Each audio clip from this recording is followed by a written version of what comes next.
This is Talkin Cowboys. Streaming live on DallasCowboys.com. And the official Dallas Cowboys app. First down. Jason Witten is in the end zone. Intercepted. Sean Lee. Touchdown. Des Bryant.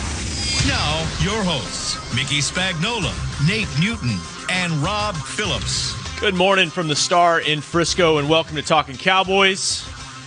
Cowboys lose Sunday, AT&T Stadium in the divisional round, a classic 34-31 to the Green Bay Packers, and just like that, the season ends. So let's sort through what happened Sunday inside the SWBC Mortgage Studio. Nate Newton, Mickey Spagnola, joining me as always inside. Kent Garrison, producing next door inside the new Garrison. Hey, guys. Let's break it down. Welcome to playoff football. We've got an hour. Fast break football, baby. The last possession, baby. I'm excited, man. You're excited. Yeah, a lot of people, kind of down, depressed, the what ifs. I see where this team is going, and I feel good about it. I was highly disappointed. I thought I should have saw a little bit more because this has been a magical season. But I told you guys about 20 weeks ago, I'm going to sit back and I'm going to enjoy this ride. And it's been one great ride for Nate Newton. Now, I can't speak for the masses. But for the Newton household, it's been great. About 15 hours later, I don't think Cowboy Nation feels like that just yet, but you have been consistent with that, Nate, all season long. Oh, yeah. This is Wally World. Yeah. They've been playing sort of with house money with the way their initial third-string quarterback played this season. Mm-hmm. And he played awfully well after a slow start by really the entire team. But just didn't make plays enough at the end, and you said it, Aaron Rodgers had the ball last, and yes, that was the difference. They ended up with one more possession than the Cowboys. Otherwise, it was a standstill. If you go look at the numbers, the stats, takeaways, anything you want to say until the final 35 seconds, it was a standstill. And you had a rookie quarterback out there that basically played Aaron Rodgers to a standstill. Left 35 seconds left on the clock, and I was sitting there going, he's going to have time to throw a Hail Mary. Now, it wasn't exactly a Hail Mary. It's a design play. I remember the Cowboys running that same play to Witten against the Giants during Parcells' day to get the game into overtime. And whoever was going to have the ball last in this game was going to win. And to think that this team came back from down 25-13 in the second half to get the game seemingly into overtime, I think that's what makes the whole thing hurt so bad, because you were right there. You were right there, and, there's so many different plays. I think I wrote down 8 or 9 different things that happened in the game that were critical to the outcome. What I think the hard part to accept is the finality of everything. It's like that's what happens in playoff football. It doesn't matter how many games you win, during the regular season. If you don't win in the playoffs, it comes to a screeching halt. And as Barry Church, I thought, said, we won 13 games. And he goes, but if you don't go to the championship game, those 13 games go right down the drain. And that's the shame of it. Now, I think in a month, maybe, in a couple of weeks, those guys will feel better about what took place, sort of what Nate was saying. But right now, it's really hard to soothe the pain of losing when the clock strikes 0 and the ball's fluttering in the air. I just, I've listened to a lot of, and I listen to a lot of people, and this is what I like about Jason Garrett in his locker room and the way they do things. They have had the ability to block out the outside forces. This is where this practice becomes big. I remember when we was with Jimmy, and, we was having all the naysayers and what if this and what if that and this. This team has a chance to fill some holes coming into this year.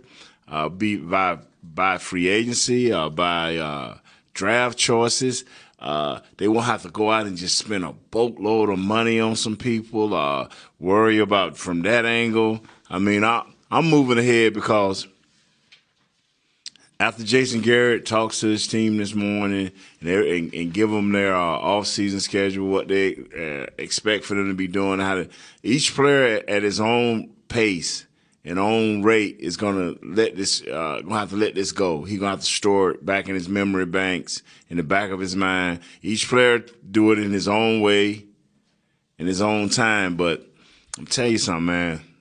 I'm loving this. I'm loving what I think can happen here, not too distant. And I don't know if we. I know it was a late night for everybody. If we can, at some point in the show, play the cut from Jason Garrett's post-game press conference when he was asked how tough is it to stomach in light of the comeback, and he had this real long answer talking about how proud he was of his team and the things they accomplished and how well they played like themselves to the bitter end. And I thought that basically summed up the whole evening because I saw him in the locker room, in his coach's room, and it's only him. It's a sole room in the locker room, and this had to be a good hour after the game, and he hadn't showered yet, and he was sitting in the chair, barefoot, head down, and just staring into the ground. And I'm sure in his mind he was replaying 1,000 things that happened in the game. And, you know, you played the hottest team, and I don't care if you're at home or not, the hottest team and the hottest quarterback basically to a standstill. And I think that's what the hurt is, that you couldn't get that next step. You couldn't get the victory. And who knows what would have happened if it had gone into overtime. The way they were moving the football, the way the Cowboys were moving the football, the decision in that game was going to come down to the coin flip. I'll guarantee you, because at the end, neither team can stop each other. Yeah, I mean, both teams, we talked about it during the week. Packers 7-game winning streak. They're putting up about 31 points a game. Cowboys at home, 7 straight wins at home, about 30 points a game. It was a shootout. It really wasn't that big a surprise. I think the surprise was how quickly a start Green Bay got off to. 21-3, drives of 75, 90, and 80 yards, and all of a sudden they've got 250 yards of total offense, and it's, midway through the second quarter. And it ultimately was too much to overcome, even though they did erase, I believe, what was the largest deficit of the season, 15 points. They were down 14-0 to San Francisco on the road earlier. Well, they were actually down 18 points. 21-3. Yeah, 18 points. So, and you Yeah. you go down this stat list. You said they played them to a standstill. Look at this: 27-25 first downs. Packers. Look at the third down conversion. Both were 6 of 11 on third down. Total yardage 414 to Cowboys 429. Time of possession was different by about 28 seconds. 28 seconds. If you want to look at a key difference in the game, it's penalties. Cowboys had 3 more than the Packers, 6-3, and a couple big ones, including one at the end that helped the Packers get in field goal position. You look at the game and you can say it however you need to say it, but the better team won. Now, you may not want to give Jared Cook any credit. You may not want to give Ty Montgomery any credit. You may not want to give the little rookie wide receiver any credit. But it ain't the guy that comes out and plays, the one guy that comes out and plays the best. This ain't basketball. You needed all hands on deck. And at certain times, you needed guys to make plays. When we did the field goal deal, he scored 7.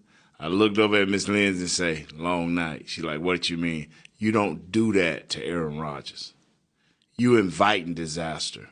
And then when we went down again and we finally scored and they scored again, I'm like, very long night. Just buckle your seatbelt and enjoy the ride. That's what I told her. Well, you guys know what I say, and they kick too many field goals. Can't kick field goals against this team. You got to score touchdowns. And twice they had the ball inside the red zone, and they came away with a field goal and a turnover. Can't have that happen when you're in scoring position. You get inside, you get to the 15-yard line, you got to score touchdowns. And they ended up kicking a field goal there at the end of the half. I didn't like the field goal to start the game.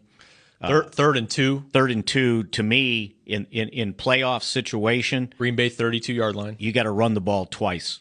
The field goal doesn't mean anything against this team. They tried deep to Dez, incomplete, and then kicked a 50-yarder to start the game. I would have run the ball twice. I'd have gone for it on fourth down. With this offensive line, and that was kind of the MO all season long. And if you remember last week when we were talking about the 2009 game at Minnesota, the first drive, and they were kind of in the same situation, and they elected to kick the field goal. It was a long one, and they missed it. And it's like, when you're that close to a first down in a game like that, you got to go for it. Go for it. Gamble. I'm going to tell you something. Field goals get you beat. And the Cowboys, basically each team scored the same number of times. Each team scored 6 times. But the Cowboys ended up kicking 3 field goals and scored 3 touchdowns. They ended up scoring 4 touchdowns and 2 field goals, and that was the difference in the game. Let me say this here, man. You know, y'all have heard me say this since about, I don't know how long. When you got number 21 in your backfield, you know, Lanahan has did a great job of doing what he did this year. Coach Garrett, I just, for the life of me, when you got number 21, you know, I'm speechless when it comes to that. I mean, because I was just knowing that this kid somehow, some way was going to touch this ball 35 times. I just knew this. I mean, I'll say that. I said it last night. I said it before this game. You with this guy, you ain't never out of the game. You ain't never out of the game. And you're one missed tackle from a touchdown. He had 157 yards, Zeke did, in the first meeting. He got 22 carries in this game, 125 yards, average 5.7 a carry. And you can point to fans pointing to the drive late in the second quarter. Ended up with a 33-yard Dan Bailey field goal. They got to the Green Bay 15-yard line through 3 passes. Now, one of those, I believe, was one where they said the feet got tangled up with Jason Witten. Yeah, there's a reason his feet got tangled up, because the guy had his left arm around his waist, yanking at him. A no call, critical no call. But again, 15-yard line, you think, you know, you're down 21-10, but you can still run your running back. There was enough in that time, situation, right? Yes. How much time was left when they started at the 15? Minute 19. Yeah. So, but they were out of timeouts? No, they had one left. Did they have one they left? had one left. You know, like I say, you know, we you know, and I'm not saying that we're in here, but, you know, it's certain players, you know, and I went back and I looked at the Pittsburgh game, and I looked at Le'Veon Bell, and I'm saying in my mind, as tight as this game was, different style game, but the same game, if you understand what I'm saying. Yeah. How many times did they hand him the ball? 30 times. And they threw him 2 passes. And those 2 passes were negative. But it's just when I see that type of player, they once in a lifetime athletes. And maybe we need to get him a little bit better. Coming out of the backfield, maybe he need to brush up on something, because it's easy for me to sit here and say what we should have done, but I don't know what's the progression of Zeke as far as his ability to. I know he can catch the ball coming out of the backfield and all that, but putting him in the slot, doing different little other things, I don't know where that progression is at. So I reserve, you know, the criticism there. But I love the kid so much too. I want him to have the rock. You know, I wanted him to have a rock, you know. And they did ride him late in the game. Yeah. But, yeah, 22 carries. I thought he might wind up with 30 in this game, the way he was running the ball. And Well, a lot of it. they had to play catch-up. I realize that. And it wasn't just playing catch-up. they were trying to counter what the Packers were doing. They were basically gambling and stacking the box, bringing up a safety, and we talked about it on Friday. Okay, you want to do that, then you're going to have to deal with Dez. Well, okay, Dez got a lot of single coverage and took advantage of it. So it was kind of a give and take because they were bringing Micah Hyde up close to the line of scrimmage, and then they lost Morgan Burnett, but they still kind of kept playing that same way. And the unfortunate thing was when they had the ball inside the 20-yard line when Hyde made the interception, he went to the line of scrimmage with a run-pass call on 2nd and 1, and they stacked the box. They had when Terrence Williams, they had 3 wide. Terrence Williams motioned into the box, brought his guy in, and they had 9 guys at the line of scrimmage, basically, in the box. And it was one-on-one with 2 wide receivers, Beasley and Des Bryant on the outside. And he decided he was going to have the play call on that. He was going to throw the pass instead of handing it to Zeke because it was a bad front. And unfortunately, Micah Hyde saw exactly what the Cowboys were going to do and jumped the route and got the interception. You lost the chance to score on that possession. Now, the fortunate thing was Jeff Heath. You got an interception, Jeff Heath, and it came back, so it didn't ultimately hurt you, but it hurt you from an opportunity that was a gimme field goal at that point. But, I'm going to tell you. It's hindsight, and the kid's at the line of scrimmage, and it's 2nd and 1, and basically what he saw was I get the ball to Beasley, Dez makes a block on Beasley's guy, and then he's one-on-one with a corner. Let me say this right quick, like, lost in all of this, how many passes did Aaron Rodgers complete in the first quarter? Can we get that right quick, like? Yeah. Fellas,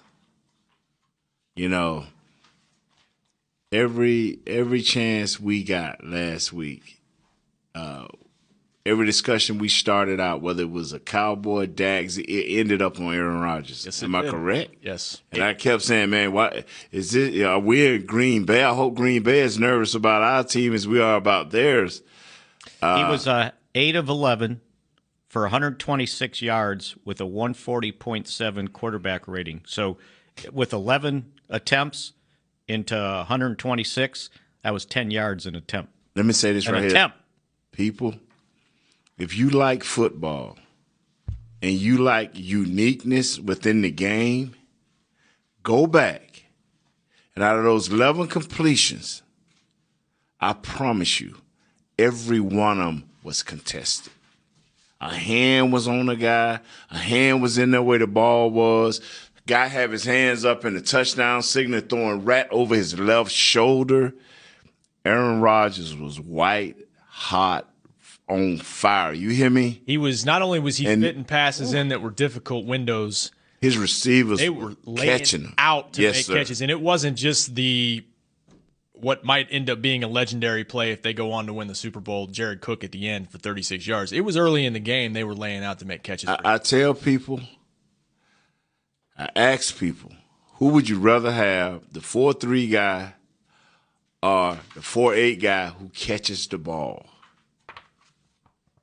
And give me the 4-8 guy that's going to catch the ball. These guys, like I said, me and Miss Lindsay and Darryl Johnson all of a sudden they're watching the game. I said, Lindsay, are you really watching this game? She's like, yeah. I said, what's so unique about what you seeing here? She's like, well, he's completing them. I said, baby. His receivers is doing a number on our DBs. I mean, our DBs, go back. It was never more than a foot separation in our DBs and their receivers, man. Our DBs were all over these guys, and it was play after catch after play. Even the one he dropped over Sean Lee head. Yeah, it was the most perfect pass. Brother, Richard Rodgers. Yeah. Oh, my God. I'm saying to myself. Who, by the way, was the guy that caught the winning touchdown pass in Green Bay in 2014. You cannot I don't want to say and I guess I appreciate greatness, because, everybody in there, man, the Cowboys need to do this. I'm like, fellas, I understand what the Cowboys need to do. But if you see what's happening here, they need to knock Aaron Rodgers it's out the game. I said, somebody need to sack this guy. Somebody need to drive him to the turf because he's on fire. And the sad thing about that first drive that you were talking about, they had him 3rd and 5, and he got caught with 12 guys on the field trying to get Mayo off the field for a 3-man rush and an extra DB, and he didn't quite get off. Scott Purcell came in and said, Nate, we got this. Before the game, 10 seconds before the game, so he said, Nate, we got this. And I just looked at him. He said, well, what make you think that he said, you giving me that look. What make you think that we just can't run over them by 3 touchdowns? I said, well, we ended the season, we couldn't clean up our penalties. I would like to see what we do in the first half. That one hurt. Well, now, let's on 3rd and 5, he took a chance because he knew he got him with the extra guy on the field. Let's stop there, take our first break, and come back and talk about the Cowboys offense and penalties contributed to a slow start that they had to dig out of. Let's get into that next. Let's say you're a person. I'm a person. A person who switched to AT&T and got up to $650 in credits when you traded in your current smartphone and bought a new one on AT&T Next. I sure did. And use it to stream competitive eating videos. Oh, that's him. Sorry, can't talk. I'm trading. Get up to $650 in credits per line when you switch to AT&T. Trade in your current phone and buy a new one on AT&T Next. AT&T, mobilizing your world. Switch off a limited time. Each line requires eligible port-in, trade-in, purchase, and service. Get minimum of $10 trade-in credit plus prepaid card and amount of device balance or early termination fee less trade-in. Hey, Cowboys fans. Did you know that over the next few years, more than 1 million service members will transition from military to civilian life? Veterans face unique challenges when they get out of the military, and Bank of America and the Dallas Cowboys are teaming up to help with financial education, career opportunities, and support of military nonprofits and organizations locally in North Texas and across the country. We're proud to support our troops and are deeply grateful for the dedication and sacrifice of our service members and veterans. Bank of America, official bank of the Dallas Cowboys, invites you to join us in our efforts to get involved by tagging game day photos on social media using hashtag TroopThanks, that's hashtag TroopThanks, and by learning more about our commitment to veterans at bankofamerica.com/military support. Together, we can thank our troops in ways that make a real difference. Copyright 2016, Bank of America Corporation. I went to my first Cowboy football game at the Cotton Bowl when I was 10 years old. I've been a Cowboy fan ever since, in the Super Bowl years and the not-so-good ones. Teamwork is what makes winners. At the law office of Domingo Garcia, we play as a team to win your case. If you have been hurt in a car or truck accident, injured on the job, call the law office of Domingo Garcia and join our winning team. With offices in Dallas, Houston, Austin, Odessa, and Tyler, we can help you in Texas. Call 214-941-8300. 214-941-8300. This is Talkin Cowboys. Well, if we're talking Cowboys, we're talking Papa John's Pizza. And we saw Papa at the game. Wow.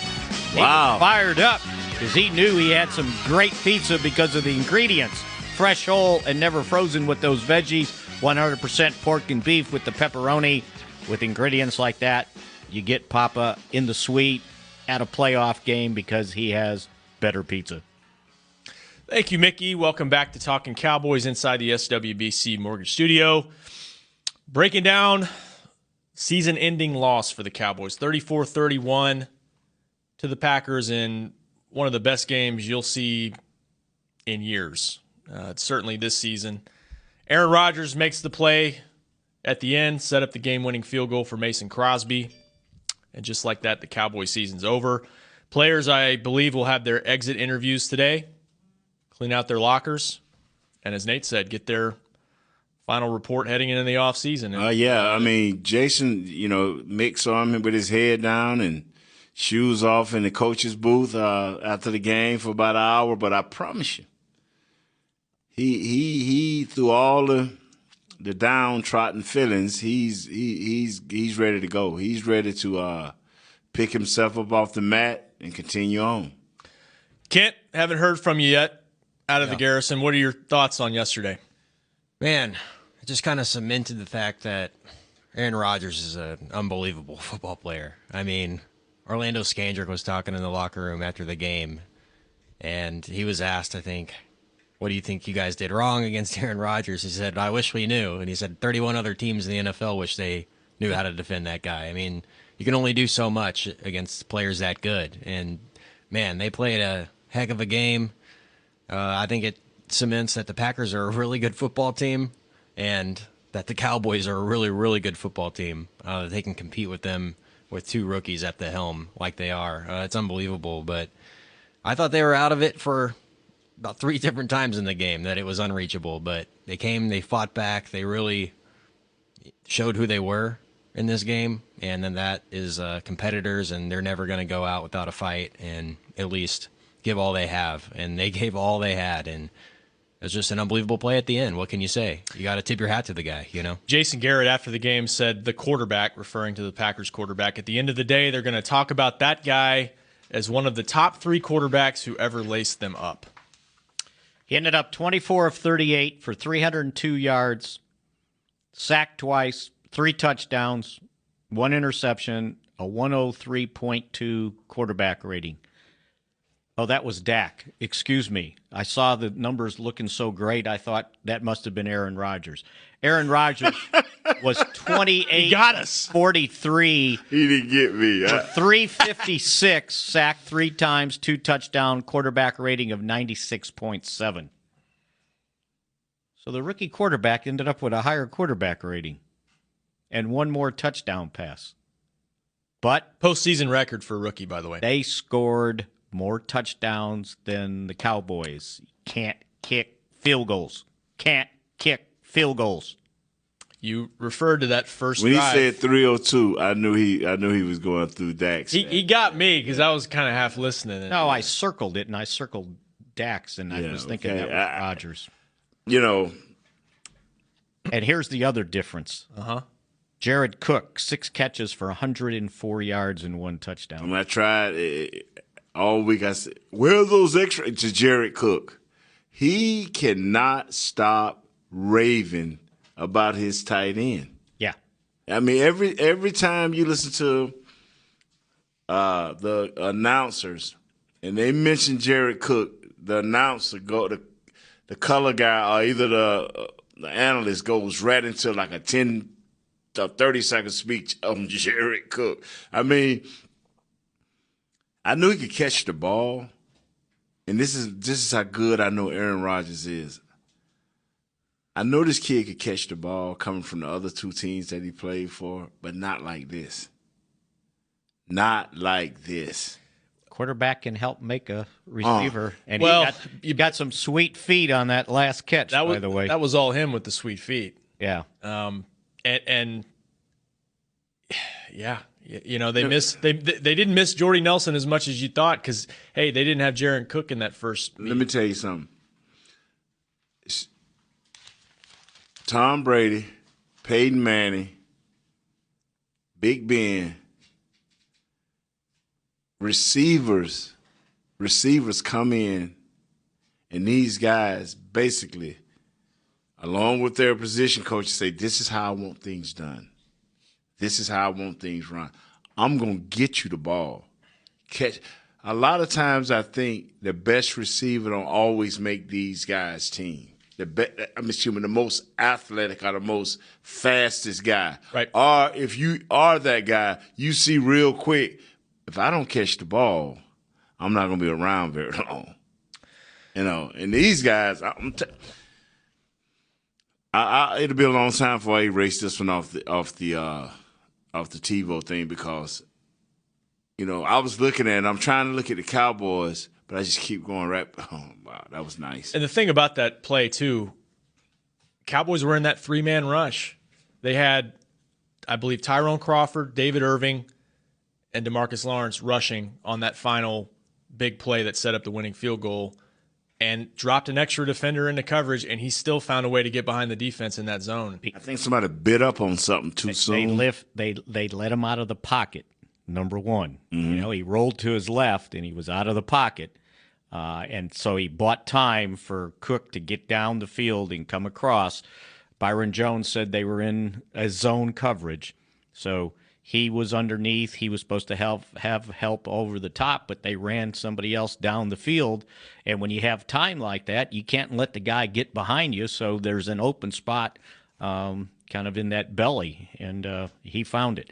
You know what we should do is go over some of these critical plays that we've been kind of talking about. I wanted to do that and kind of along the offensive side of things with that slow start they had, and maybe we could start with the oddest penalty of the game and one that I've never heard of before. Well, that's my second play.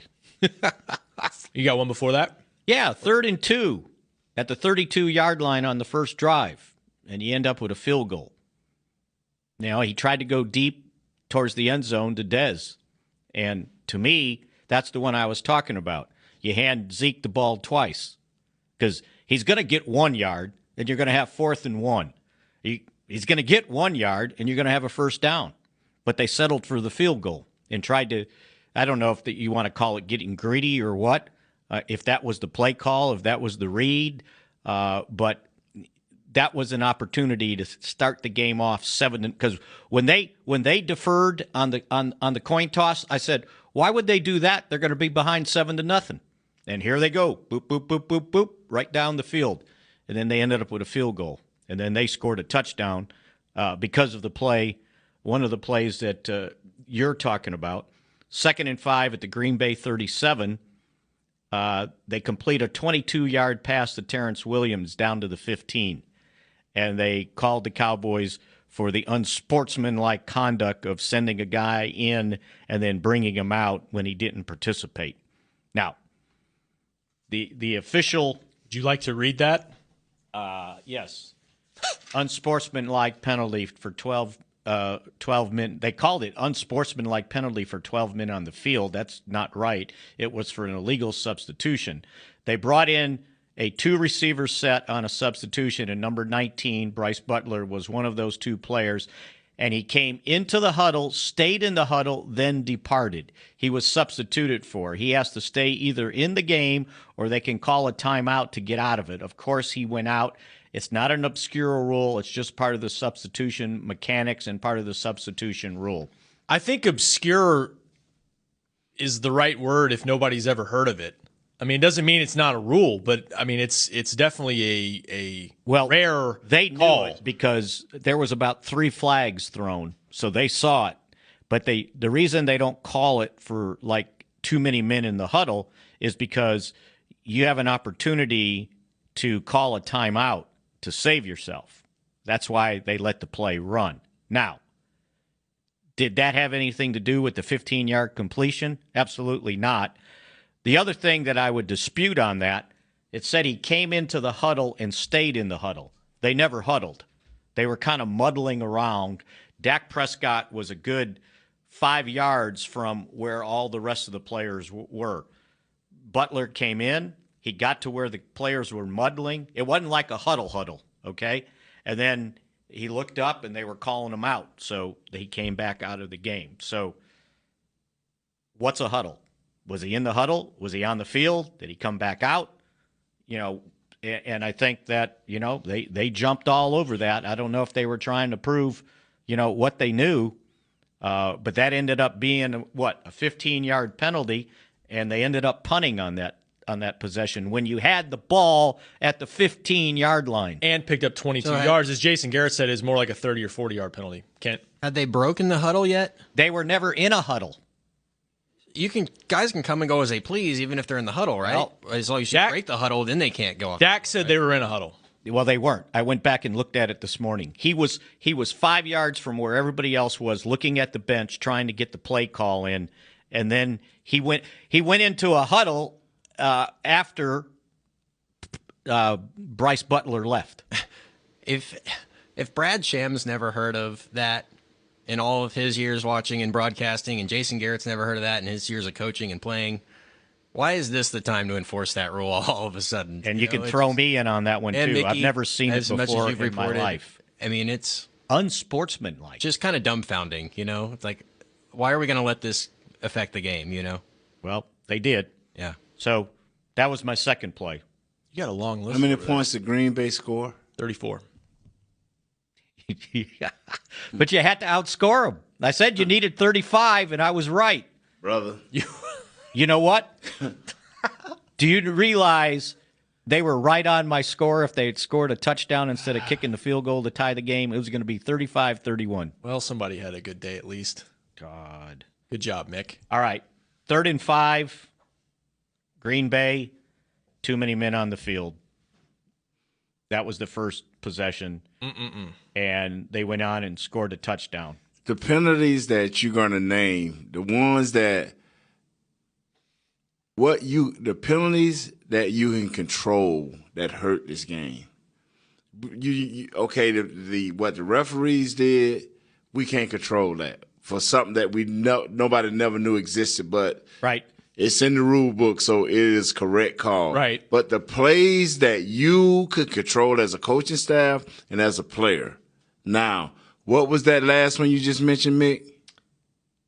The one they were caught with too many guys on the field. They were trying to substitute after stopping, I think it was Rapowski for no gain or 2-yard loss on that run, and they went immediately to the line of scrimmage. They didn't even bother. Have we ever seen Aaron Rodgers do this before? Yes, and they practiced it all week. Okay. They didn't have enough time. Okay, what's that? Okay, we couldn't answer the refs, but what was the answer to this one? Right. They tried to do too much. Should have stayed in your regular defense. You didn't have enough time. Got caught. A lot of times when you have a bye week, you have to scale down, not crank it up. It's like you think scale it think down. Too much. Yeah. And that's what we did a lot of times. When you got your veteran players and Sean Lee and Cook, and 42. Church. Over the time. I'm saying to myself, oh, boy, we got too much in here. Well, tell you what, let's get rid of all the guys that hadn't really played in about 3 weeks, and let's just go with what we've been having. He tried to substitute into the 3-man front. They brought in the extra DB, and Mayoa was late getting off the field. He didn't realize they had done it. 3rd and 6 at the Green Bay 36. It's an incompletion. Morris Claiborne gets called for hands in the face on the wide receiver. Which drive was that? It was a touchdown drive. Third touchdown drive to make it 21-3. So they had basically stopped him. And if you go back and look at it, I saw his right hand and he came up off his shoulder, but his left hand got underneath his chin. The guy kind of ran into it, and they made the call. 2nd and 10 at the Green Bay 15. Throws down the seam to Jason Witten. They called Witten for stumbling over his own 2 feet when Thomas, the 48, the linebacker, grabs him around the waist and kind of turns him a little bit, and that's when he fell. Should have been interference at the 5-yard line. They didn't call it. They ended up kicking a field goal. That was that series there where they got to the 15, and there was time, which you mentioned, and they ended up throwing the ball 3 times. So that was huge. And then I would have tried it. The fair catch on the final play of the half, you get a free kick. Okay? They can't rush. It's like a free kickoff. Can get Dan Bailey run up and kick the ball 72 yards through the uprights? On the kickoff, guys kick it through the uprights from, 65 out. So just to be clear, it's not a potential Alabama-Auburn situation where it can. You're not allowed to return it. It's just a free play for the offense. So you had nothing to lose. And he announced they chose not to attempt the free kick.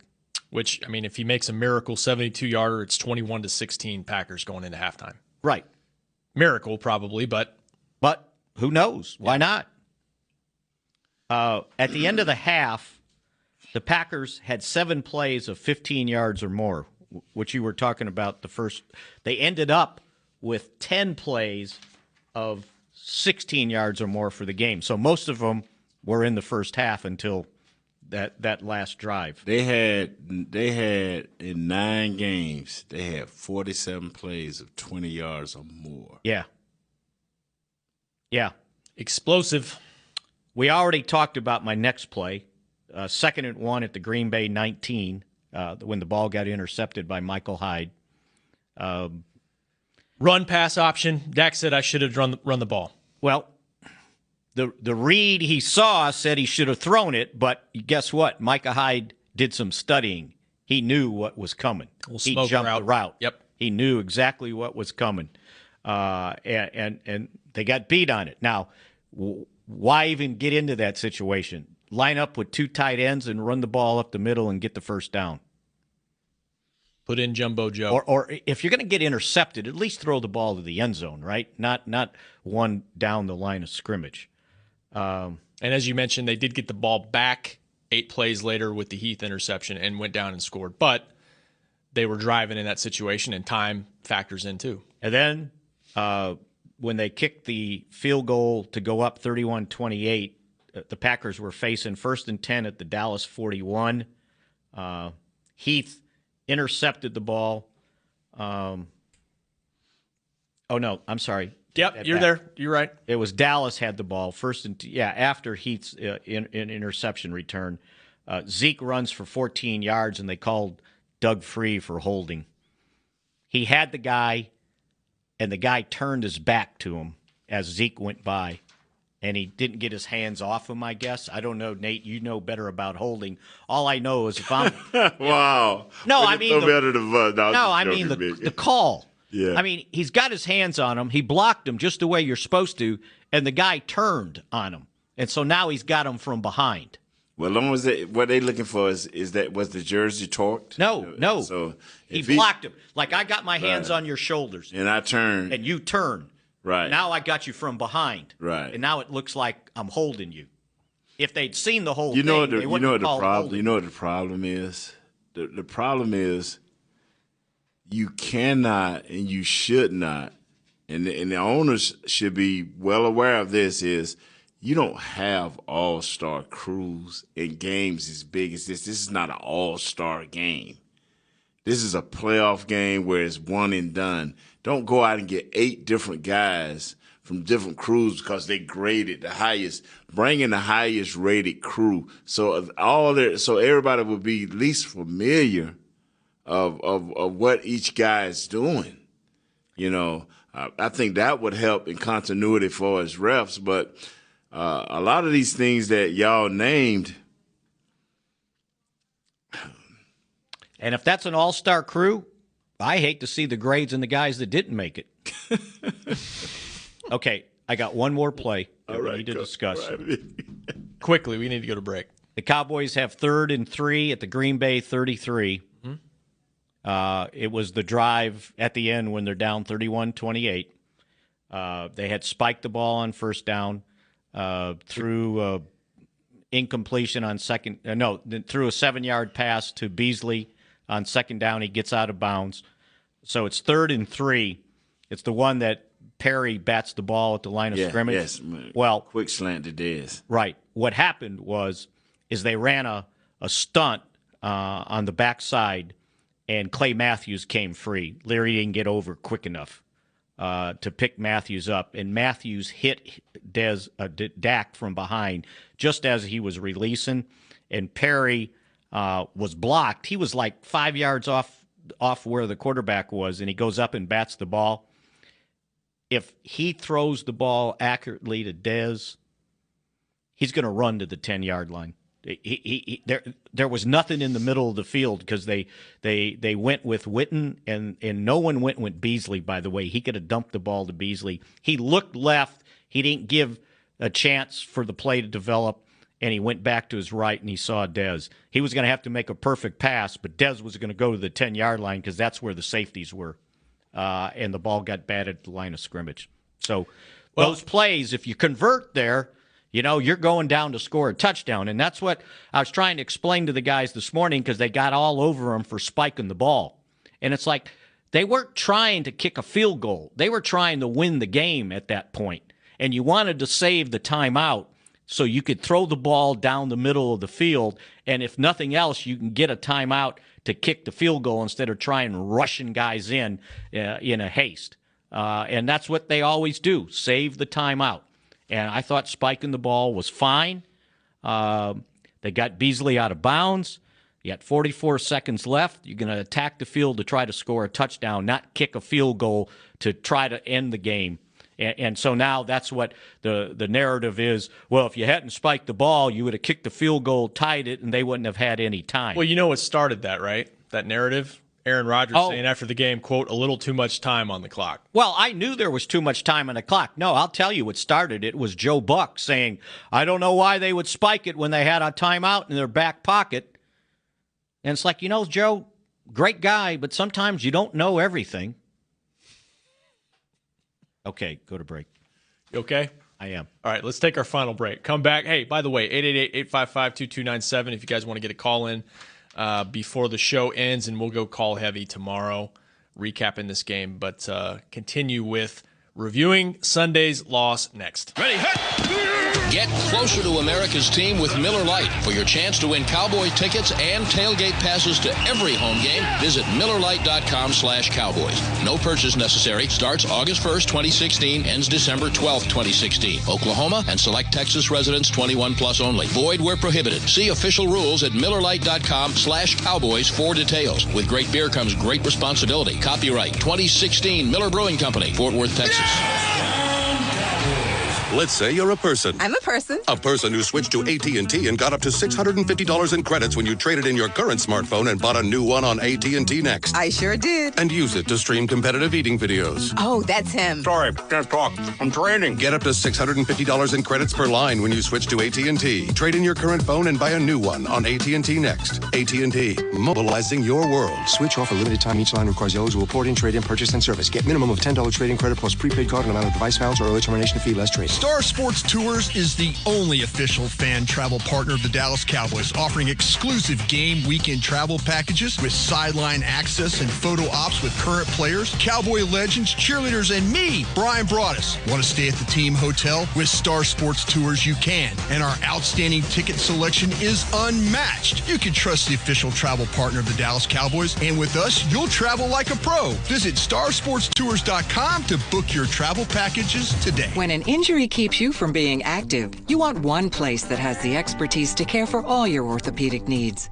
As the largest not-for-profit healthcare system in Texas, Baylor Scott & White Health is ready to care for you as a whole person. From athletic injuries to arthritis, you'll get personalized care from orthopedic specialists. So no matter where life finds you, today or in years to come, trust that we'll be there to care for you. To find a physician, visit BaylorScottandWhite.com. This is Talkin Cowboys. And we're still talking Papa John's pizza because we know why it tastes so great. The ingredients like the veggies, fresh, whole, never frozen, the pepperoni, 100% pork and beef. And when we got ingredients like that, it's better pizza and it's Papa John's. Thanks, Mick. Welcome back to Talkin Cowboys. About 12 minutes left in the show inside the SWBC Mortgage Studio.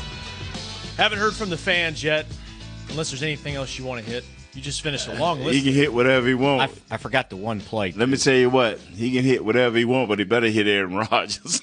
Aaron Rodgers' incomplete pass on that third down when they called interference on they announced it was on Morris Claiborne. It was on Anthony Brown for I think it was Randall Cobb he grabbed, or maybe it was Adams, one of the two. Yep.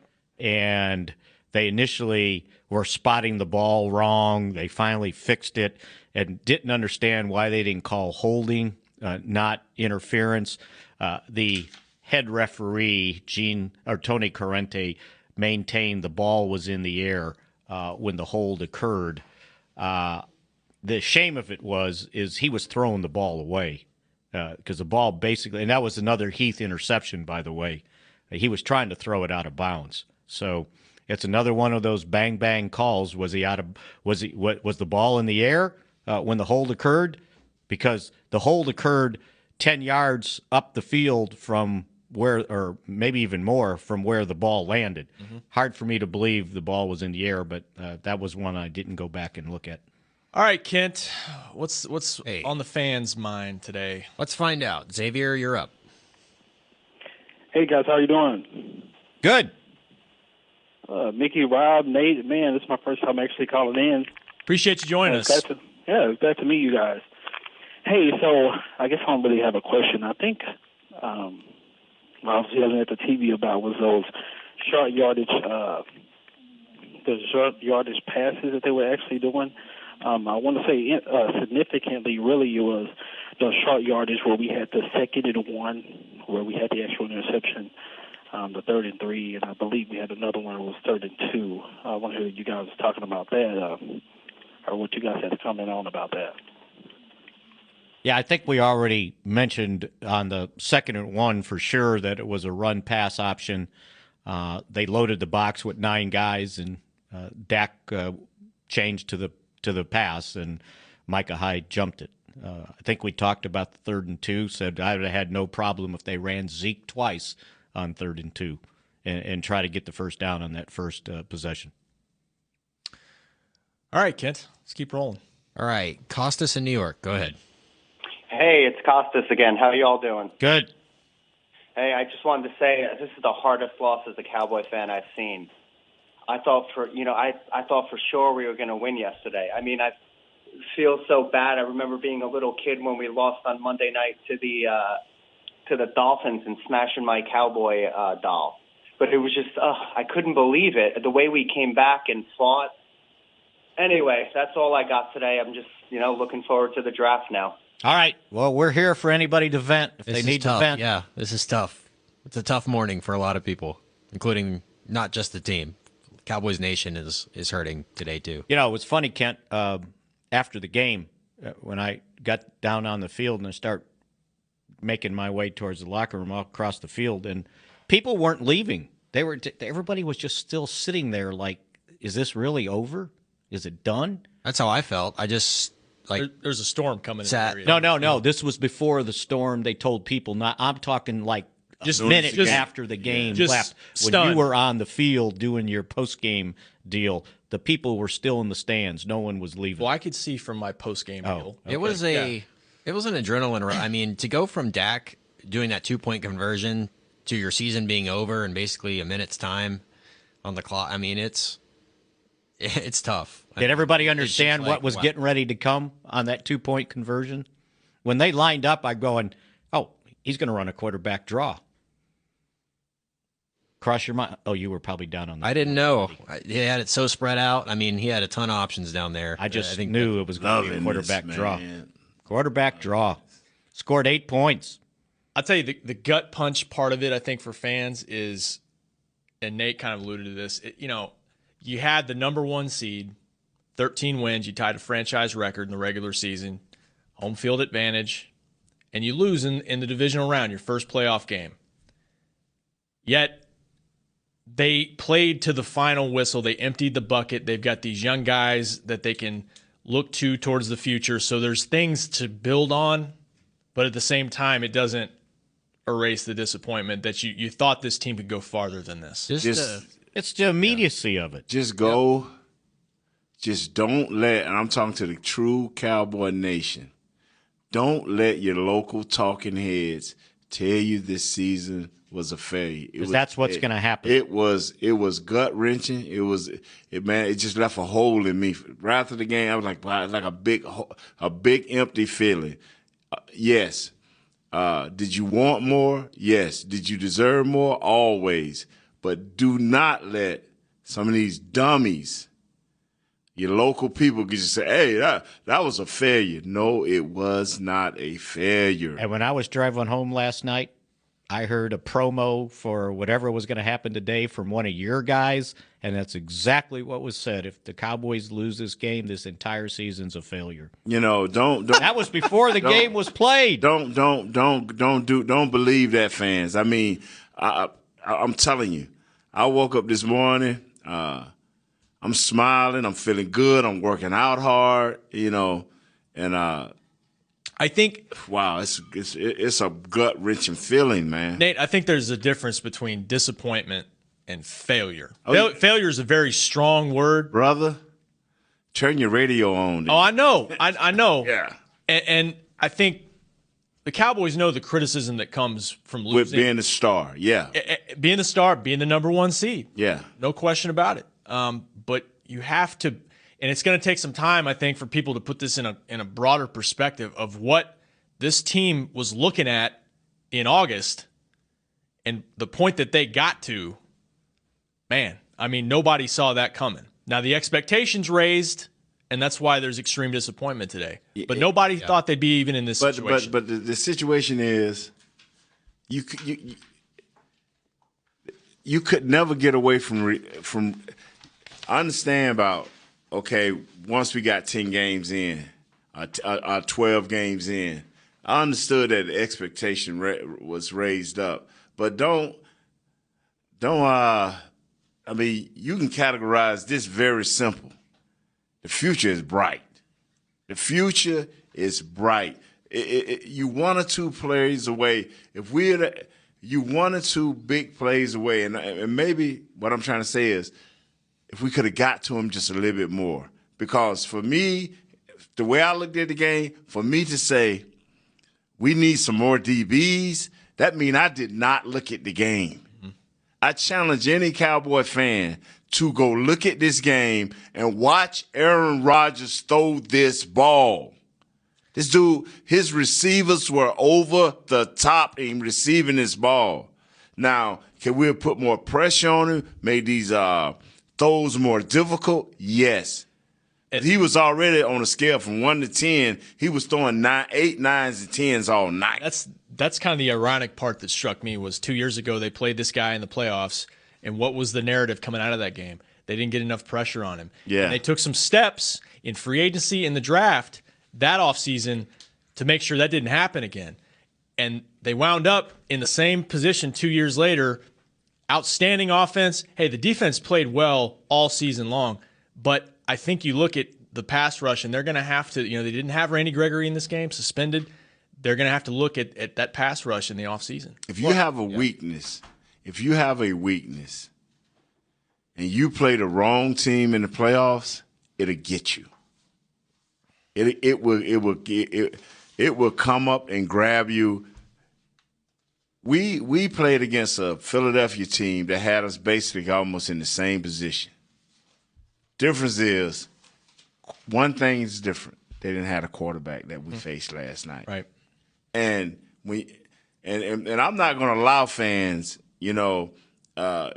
fans speak to me out in the public, when they walk up to me, all I'm talking about is what's finna happen tomorrow, because I'm not going to let you walk up and tell me, well, if this, that, and the other, and well, no, see the reality of it. See the reality of it. And understand, Aaron Rodgers did that to him the first game. Now, Cowboys won 30-16, but he completed 31 of 42 passes for 294 yards. Got intercepted once this game. The difference was the Cowboys forced 3 fumbles that they recovered. They were moving the football on them. Remember the fumble that they recovered at the 1-yard line? Yeah. Okay, that didn't happen again. That was the difference. They survived it was the same thing, same defense, right? He ripped them the first time. They just had the takeaways. In situational football, they had 4 red zone trips, the Packers did in that first game, and got 1 touchdown out right. of it. Different story this time. Exactly. And the takeaways were the difference. Get excited. I'm serious. I mean, but what realize. What did we talk about last week? Last week. You better get pressure on Aaron Rodgers. You better keep him in the pocket. You better not let him outside the pocket. They couldn't slow him down. But the darn thing was, is you played him to a standstill for 59 minutes and 25 seconds. 59 minutes and 25 seconds with the quarterback that everybody was saying the reason the Cowboys got to the playoffs with Dak Prescott is the reason they're going to lose in the playoffs because of Dak Prescott. And that wasn't right. All right? 31-31. 35 seconds to go. Yep. Yeah. A little silver lining that hasn't, I don't think, been mentioned much. Des Bryant showed up in this game huge. We were worried about if he was going to fold under the pressure, and he didn't. He balled out, so appreciate that. 9 catches on 12 targets, 132 yards, and 2 scores. And once again, Dez just bided his time. The team just bided his time. When the situations was right, Dez always showed up. When the situations was right. Yeah. So but we got a squad, and I'll meet you at the Senior Bowl, baby. I'll meet you at the Senior Bowl. I guess see if there's anything down there we can find. That's next up, right? And I believe the coaching staff is going to coach the Pro Bowl. Is that correct? I don't think we can get no guys from there. Oh, I don't know about that. I think that's been the report. Anyway, see you tough tomorrow. Loss. We'll be back. I believe the rest of the week we'll find out. What are we doing, Kent? Do you know? Back tomorrow. We don't know yet. We don't know yet. We'll be back this week, though. We'll be back. We should call Check out Coach Garrett. Coach Garrett knows what to do. Coach Garrett knows what to do. Coach Garrett, 4 o'clock today, DallasCowboys.com. And, we'll be back tomorrow continuing to break down Sunday's loss on Talkin Cowboys. See you then. This has been a production of DallasCowboys.com and the Dallas Cowboys Football Club. How about this, Cowboys?